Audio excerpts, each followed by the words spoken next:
How old are you? I'm 17. 14. 14. Okay, here we go. 14, you're with me. 17, you have a seat. What are your names? Benjamin. Christopher. Benjamin, Christopher. Okay, Christopher, you're going to open your hands just like Avery did. And I'm going to bring my hand in right next to yours. See that little movement going on of your fingers? Yeah. Yeah. Okay. You just watch your hand, and you can hold them relatively still if you want to. Or you can't. What's that feel like? Some twitchy. Kind of twitchy? Okay. Notice, as I stretch my hands further away, your movement becomes larger. Can you see that? Yeah. Does the feeling stay the same, or does it change now? It's the same. Okay. Take both hands for a second. Imagine that there's a rubber band attached to this palm and that palm. Keep your fingers crisp and firm. Stretch the rubber band. Just use your imagination.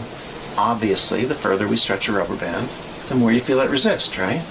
So you just watch, and that's what you're going to feel. That's all you're going to do. Benjamin. Scoot back. Just a little. Take your hand, open your fingers, and I just bumped. Christopher, okay. Christopher, hold your hands here. Benjamin here. Imagine a rubber band that way. You keep your fingers open.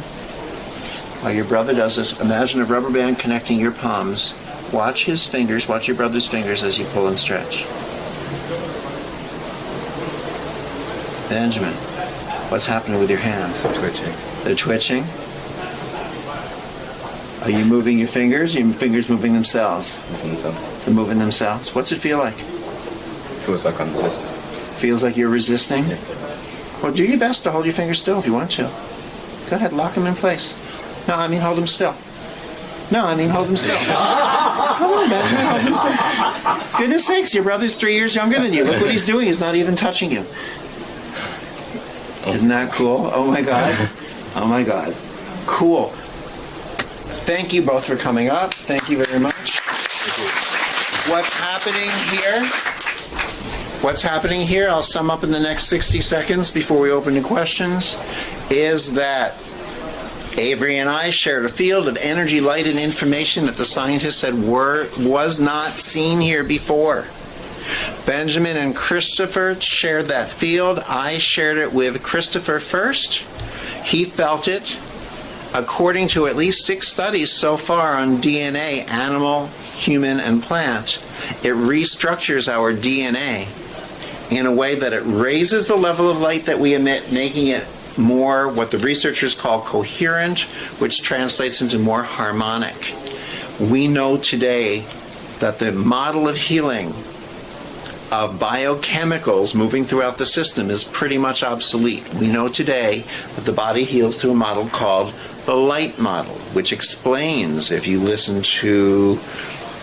read a book called The Field by Lynn McTaggart, which is probably here in this bookstore. I know she's spoken here before. She talks a lot about the light model being able to explain things that the biochemical model couldn't explain. We won't go into right now all of those things or any of them much. All I want to say is that when I did this with Avery, his DNA vibration entrained upward to mine. When I did it with Christopher's entrained upward with mine. Entrainment, like if you hit 2 tuning forks, one vibrates, hold another next to it, it vibrates similarly. So what happened when Christopher did this with his brother Benjamin is that Benjamin's DNA, energy, light, and information began to entrain upward and change. And because this has not been seen here on the planet before, because it's new to your tissue, the 3 of you, your tissue's movement was it demonstrating to you that it's learning to shift, to carry, and accommodate something it hadn't interacted with before.